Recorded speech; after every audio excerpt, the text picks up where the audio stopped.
have our slides. Okay, so I don't know if they mentioned, if you've seen the paper, one of the things that they come in the office is the head fabric. So I'm a little weird and strange, which is why I don't like slides. Simply because I like you paying attention to me, not to the slides. But if I were as good as Maria Ressa, I wouldn't mind the slides. Then again, sorry about that. Let me start off by asking you a really quick question. How many of you have ever gone out on a date? Raise your hand. Whether by choice or not. Okay? I would assume, or you'd rather forget, you'd rather forget. Okay? My topic today, when Sarah came to see me for breakfast, we had breakfast, was it? She asked me to talk about recruitment marketing, specifically the interdisciplinary relationship between recruitment and marketing. The reason I started off with the question, have you ever been wooed or have you ever wooed someone before? If your answer was yes, then I can sit down because you already know what recruitment marketing is about. Okay? Recruitment is marketing. It is panliligaw. It is wooing somebody. Okay? I'll walk you through, I'm old-fashioned. I may not look it, but I'm pretty old-fashioned. I'm very Maria Clara in certain ways of doing things. So when you're talking about recruitment, which happens to be my second love next to my children, okay, or well, third next to Trixie. So Trixie and my children, we talk about wooing. We talk about panunuyo. We talk about ligaw. Okay? I actually had to write that down now because I had to do all my slides after looking at Jerry and Maria. Alright, first, okay, when we're talking about panliligaw, or when you're wooing somebody, you need to know your consumer. Yes? When you're courting somebody, I'd like to assume you're courting somebody you know. Yes?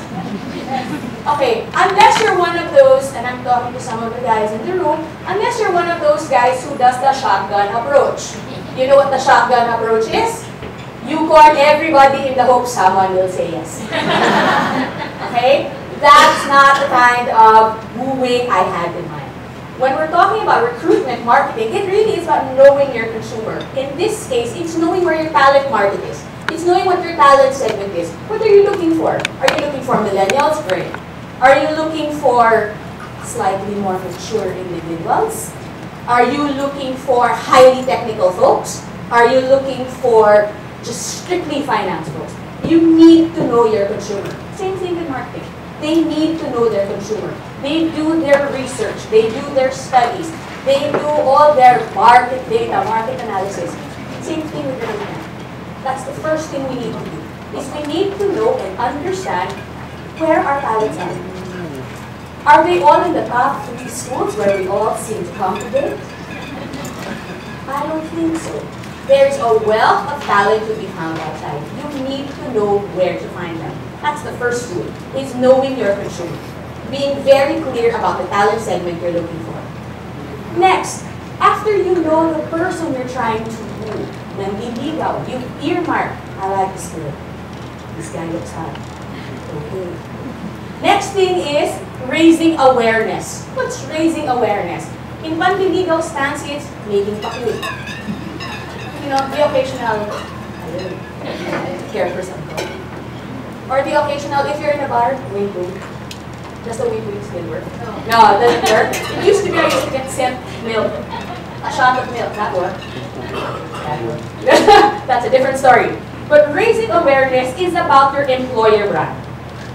And I will spend a little bit more time in terms of the employer brand. For me, the employer brand is not just what you sell outside. Oh, we're great. We have life balance. We do trainings abroad. We have flexi. We love that. I wish I had known you when I was still working. But more than that, what you sell outside needs to be the reality when they are on the inside. The one thing that will make you lose your talent or will make you lose the person you're wooing is fake advertising.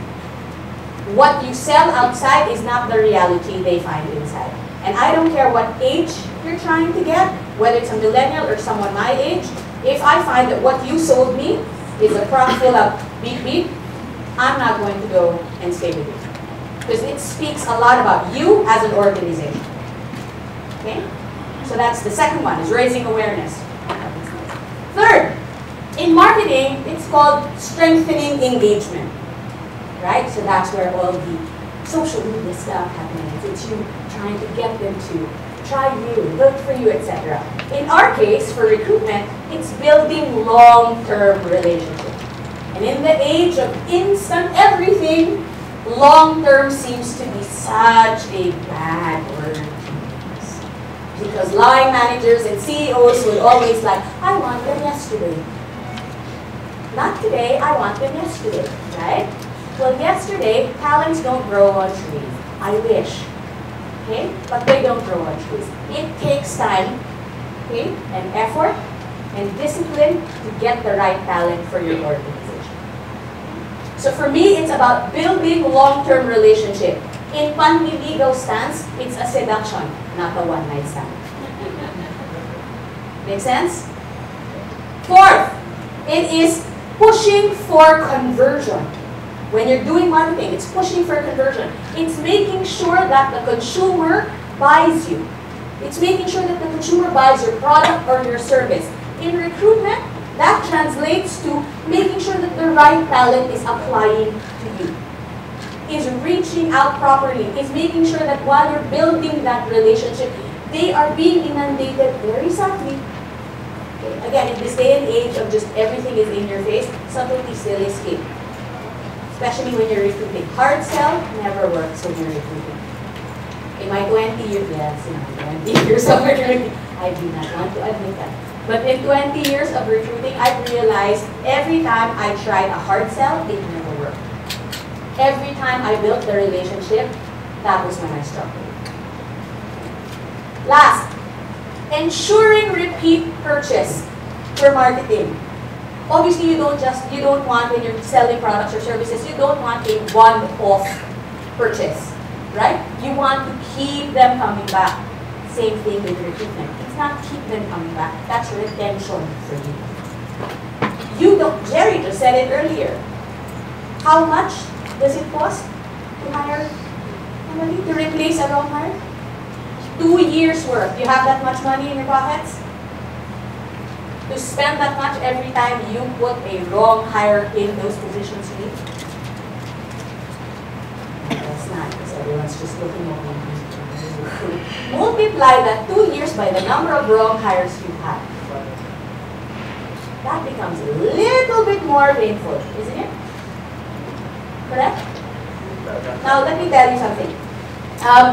When you're talking about recruitment marketing, it's following those basic 5 principles. And I can stand here today, and I will need more than 20 minutes, sorry, to talk about, you know, what other things, what other nice creative stuff you can do to go and attract, you know, all these millennials, all these talented individuals. We can talk about partnering with Recruitment so that we can get them and get that leader running for us. We can talk about partnering with investors and people for, you know, making sure that you get the right quality talent and making sure that you have the right leaders in your team. I will actually take a step back, and I was telling Sarah I'm going to be a little bit more controversial with what I'm about to say. One of the things that I've always found in terms of innovating in recruitment is that sometimes taking a step back is actually the best innovation we can have. So in my case, it's in the hustle and bustle of everyday craziness, where I am inundated with, you know, full page ads, to likes on Facebook, to my own friends on LinkedIn and Facebook trying to get me to apply. And I'm sure it happens to you, and it happens to all your talents. Okay? What we need to do is we need to take the time to actually think about how you're doing things. 3 things that I'm actually going to share with you in terms of my thoughts after 20 years of doing recruitment. Recruitment is in a job like HR, and I will agree, most of you are here, that's the most thankless job in any organization, is HR. Yes or yes? Yes or yes? HR is the most thankless job in any organization. Okay? I'll take it a step further. Recruitment is the most hated job in the least liked job in the organization. It's true. Why? They like compensation, that's money. They like training because I get sent out and it's free food. Right? I like OD because it's exciting. I change boxes and stuff. I don't like recruitment. Why? Because if they can avoid recruitment, they probably will. Why? Because if you put someone in now, they'll tell you, I needed that person yesterday. If the person leaves 2 years later, wrong hire. And I hear funny laughter because it is true. That laughter speaks volumes about the kind that we have. But it's true, right? Recruitment is the most hated job in a team or in a field that people don't like. Okay? I happen to love it. I happen to think it's like the most, excuse my language, right? It's the most kick-ass job you can ever have. And I'll tell you why. The one thing I always say is when people tell me, you know what?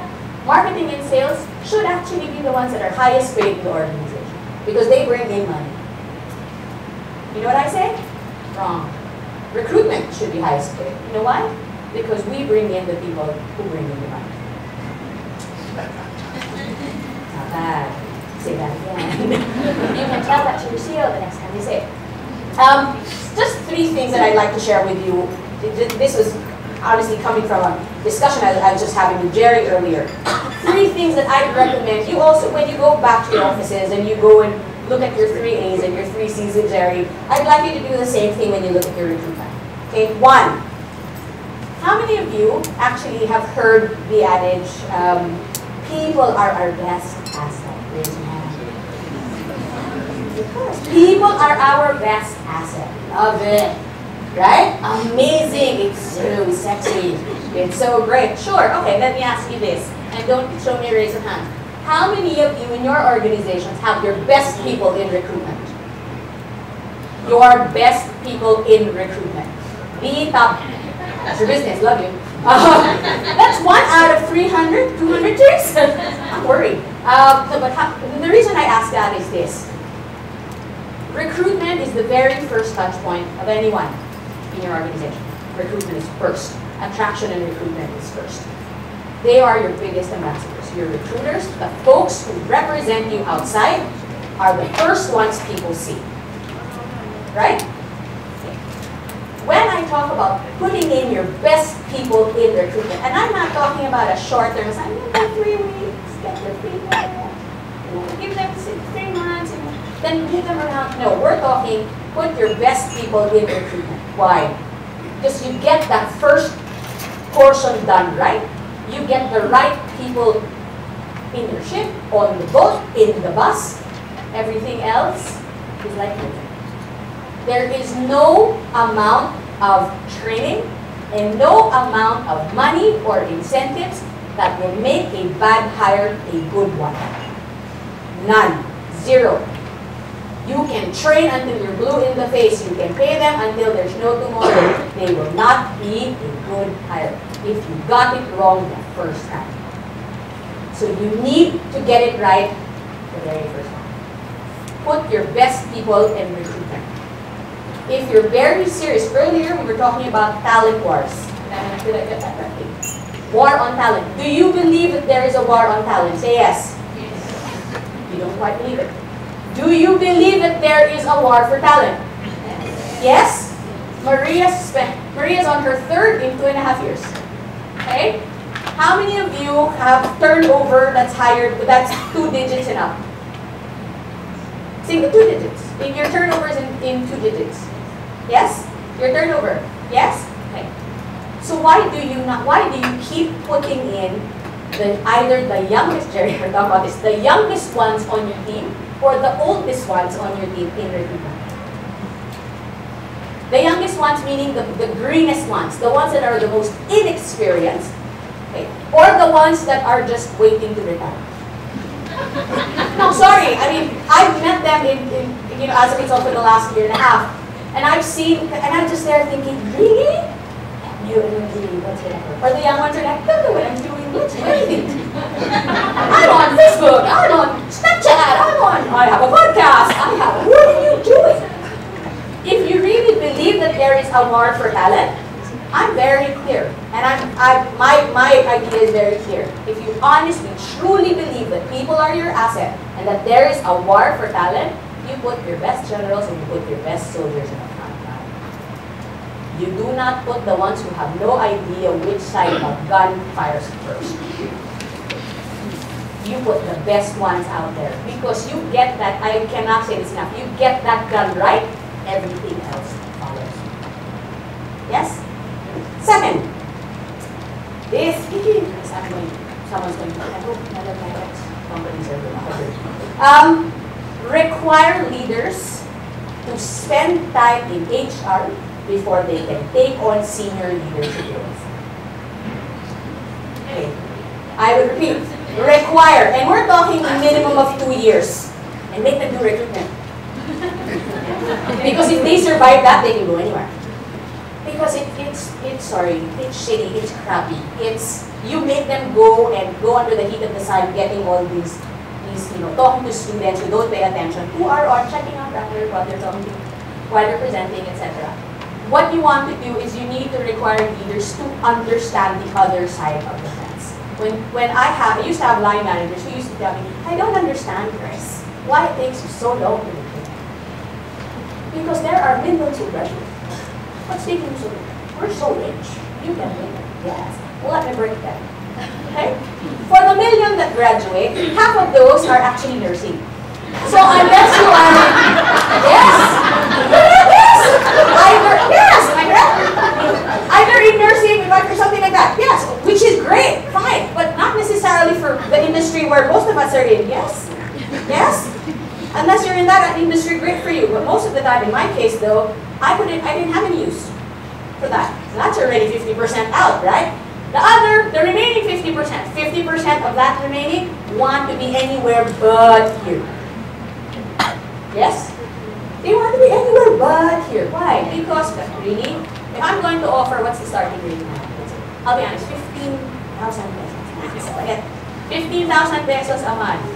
You know, if they went to Nigeria or Papua New Guinea, and I used to lose people to Papua New Guinea and other countries, they would get paid twice the amount. And they think, twice or thrice that. They think, wow, that's far. Yeah, but that's the reality. That's something that keeps them warm at night and keeps food in the tummy and keeps food in the family. We're not going to be able to afford that. But in my case, it's very clear. You need to have your line managers, you need to have your senior folks understand the reality of people issues in the workplace and in the changing landscape, in the changing marketplace. Jerry was asking, how many of you here, when you had that experience, how many have had their CEOs come from HR? None. Why? Why can't we start now? 2 years and see how they will be and how different and amazing they will be when they become top executives. Last, was I mindful? I will always, again, and I will just reiterate my first point, it's doing it right the first time. It's making sure that you have the best people, that you have your employer brand clear. I can't go into greater detail obviously because it's 20 minutes, but for me it's very clear that a good hire gets you on the road to success far faster than any bad hire ever will. Okay. So I'll end this with a short analogy or story, if you will. My son and I have an 11-year-old, he is like he's 30. I have an 11-year-old, we were talking recently about, just talents and diamonds, and I don't know why we're talking about it. But, and I remember reading something that said, do you ever wonder why diamonds are found deep in the earth, or why pearls are found deep in the ocean?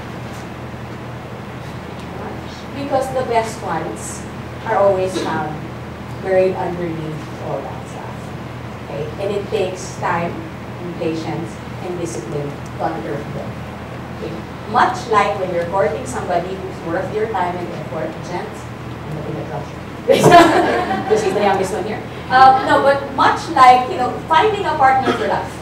finding someone you want to spend the rest of your life with. It may not be as long when you're recruiting for your organization, but it sure is as expensive when you think about it. For me, it's making sure you do it right the first time. There's no divorce in the Philippines. And it's kind of hard to fire people in this country. I'll be very honest. It's very hard to fire them here. Right? You need to show cause, and it's 1 year, and then 1 year later you show them, and again. It's just not, it's just a waste of time. Do it right the first time, you won't have the result. With that, I will end, and I will say thank you.